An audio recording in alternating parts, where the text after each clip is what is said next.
Hello and welcome to episode 99 of Design Curious Podcast. I'm your host and mentor, Rebecca Ward. Today on the podcast, we're talking about furniture. Furniture is a really important topic for interior designers, especially if you are going to own your own business. You want to include it in your business model to be able to sell furniture to your clients and make a profit off of it. But how much is it going to cost? And that's what a lot of people don't understand. So we're going to get into that in the episode today. Before we do that, I want to remind you that if you're looking to work with me more one-on-one, you can join me in my Design Mentor, which is my online mentoring platform. There you have access to the 12 modules to educate you on the career of interior design, help you get started, as well as you can schedule time with me to meet over Zoom. We can do Zoom calls as often as you need. If you're going through school, I can give you feedback on projects, or I can review your resume if you're applying for a job. So we can tailor the program to be whatever it is that you need. So there's more information about that in the show notes. And now let's get into the episode on furniture. You're now listening to Design Curious, a place where you, creative one, are here to learn about what it really is like to be an interior designer. And I'm your host and mentor, Rebecca Ward. If you're worried about how to succeed in a creative career, if you're ready to learn your next steps to become an interior designer, and if you want the satisfaction of doing something you love every day, you are in the right place. Grab a coffee, a notebook, and let's dig into today's episode. So I may have touched on this a little bit before, talking about furniture. When you're starting out in your own business as an interior designer, approaching selling furniture can be daunting. Oftentimes, new designers will source from retail locations because that's what they know already. They may have used it for their own personal purchasing of furniture and something they're familiar with. A lot of retail places will provide designer discounts, which could be up to 20%, which really is not that significant. It's not something that you should be passing on to your client because it's a discount that pretty much anybody can get at any point during a sale or anything like that. So there's really not much advantage to having a designer discount. The only way that I use those, so this would be like places like the Williams-Sonoma Group, which includes like West Elm and Pottery Barn, and Crate and Barrel has one, and Restoration Hardware has discounts. So these types of places, if I were to purchase any of this furniture for my client, I would charge them for the time to do it. And as well, I would charge them the full retail price, even if I'm getting a discount, because it needs to be a part of my business model that I make money on the furniture. It's the best way to make profit in your business. There's nothing wrong with making profit in your business, and that is the goal of having your own business, and furniture can be quite lucrative. So don't feel bad if you're keeping that designer discount because it's helping you pay your overhead costs. Okay, so when you're purchasing furniture, though, as an interior designer, what you really should be doing is purchasing from wholesale vendors. And the way to get these accounts, the best way is to go to market first, and I've talked about going to Las Vegas Market and to High Point, and there's several others that you could go to and visit these vendors' showrooms and get to know their furniture and set up accounts with them. Oftentimes, as a wholesale purchaser, you get 50% off of the retail price. So that's where your margins will start coming in. You can then pass on a discount to your client if you like, and then keep the rest for yourself as a profit, as though you were a furniture store. Most furniture stores will mark up their furniture quite a bit because they're getting it for a good price. They're buying in bulk most of the time, and then they'll mark it up 3 or 4 times and sell it to the client. So you're doing a similar thing. You just don't have a storefront typically. So a standard method of pricing furniture for interior designers when they're reselling to the client is to either sell it at the full retail price and you keep all of that discount. However, in order to build good faith with your client and to help them understand that using a designer can give them some privileges sometimes, if you're getting the furniture for them at wholesale prices, then you can give them a small discount off the retail price. So what I like to do is give a 20% discount to my clients when they're buying furniture through me, and it is through Wholesale Resources. So I take the retail price and I subtract 20%, and that is what the client price is. The rest of it is profit for me to pay all of my overhead expenses and to pay myself to take home. So it is really important to get familiar with the furniture. You want to be able to stand behind the furniture that you're recommending. So it's good to understand where the vendor is sourcing their furniture from, if it's made in USA, made locally, made overseas, and what kind of manufacturing style they have. What's their warranty on the product? You don't want to sell something that maybe only lasts a year. You want something that lasts a long time and the client is appreciative of. You don't want them saying bad things about you because their sofa broke down in a year. So as you're visiting different showrooms, you might go online and visit different vendors, set up a trade account. You'll see that there's different ranges from budget to luxury. And most of the time, my clients will fall into, so I kind of have furniture broken out into 4 different categories. The lowest cost would be budget.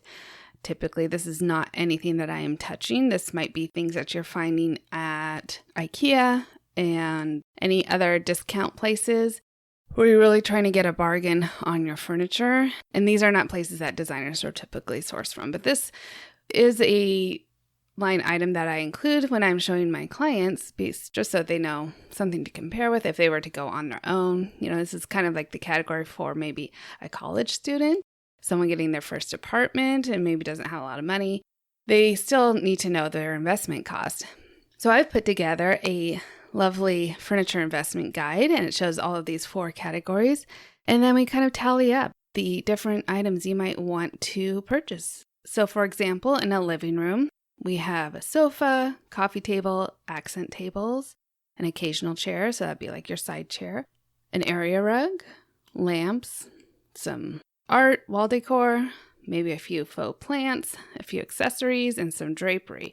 So when you add up all of those items under the budget line item, we have that coming out to almost $7,000. So for some people, that sounds like a lot of money. But to take a completely empty space and to furnish it, the minimum investment you're going to be looking at would be $7,000. Now, that's not an investment. That person that's investing that much, and that's a lot for them, is not hiring a designer because they're not able to pay the designer's fees relative to that. Okay, so then the next 3 categories, we have mid-range, high-end, and luxury. So these are where designers will start playing a part. Mid-range does happen on occasion, so that would be for the same living room. It'd come in about $23,000 to get the mid-range quality for all of those items. And these are things that you want to last at least 5 years. The next category would be high-end. So these are things that are probably really good investments, might last quite a long time. And most of our clients will go somewhere from mid-range to high-end. And so a high-end investment for a living room could be $50,000. Then the last category, luxury, is definitely something where you're looking at vendors and products that are maybe one of a kind or completely custom or from maybe top name brand designer furniture labels. There are super luxury brands out there, and a lot of them actually don't show, I think, at some of our markets. You probably see them more at Salone in Milan if you're going to look for these European brands, and typically come in this category. But you could spend up to, in that category, $79,000, $80,000 for a living room, or even more, depending on what you're looking for. So, for example, in that category, we have the area rug costing $10,000, but I've seen area rugs that are $20,000. So it really depends on the material, where it was made, how long it took to make it. And again, most of those items in the luxury category are going to be completely custom. So you're paying a lot for the customization of the product as well as the length of manufacturing for that individual extremely custom piece. Okay, so like I said, for a living room, $23,000 to $50,000 is your investment.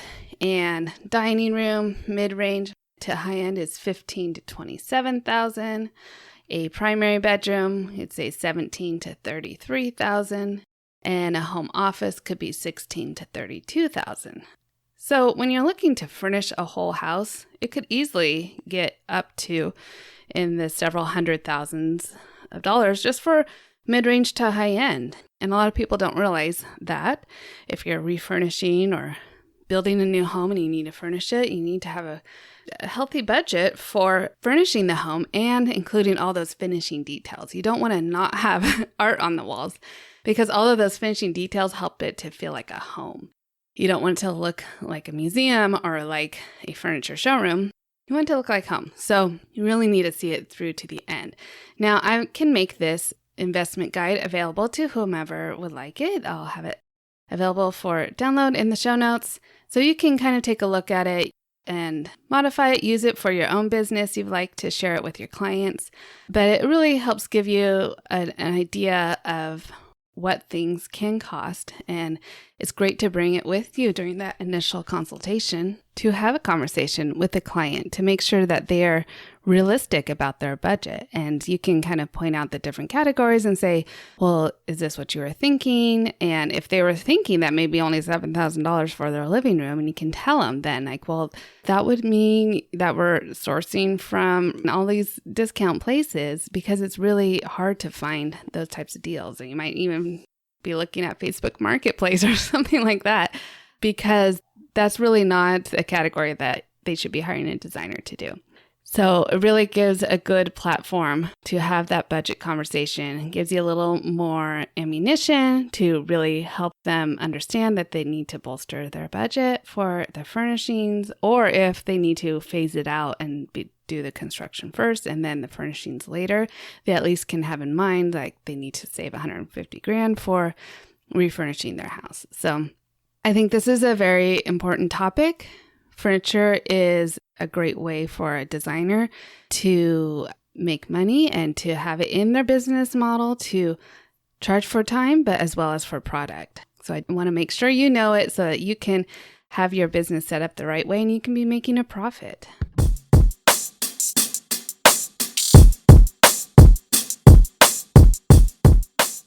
Hopefully that provided you a great understanding of the different levels of furniture and how you can provide those levels to your client with confidence.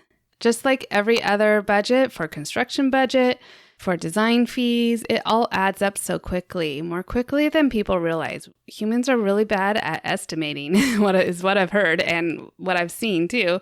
Even for my own home and my husband and I talking about budget of what we want to spend, it always adds up more quickly than we realize.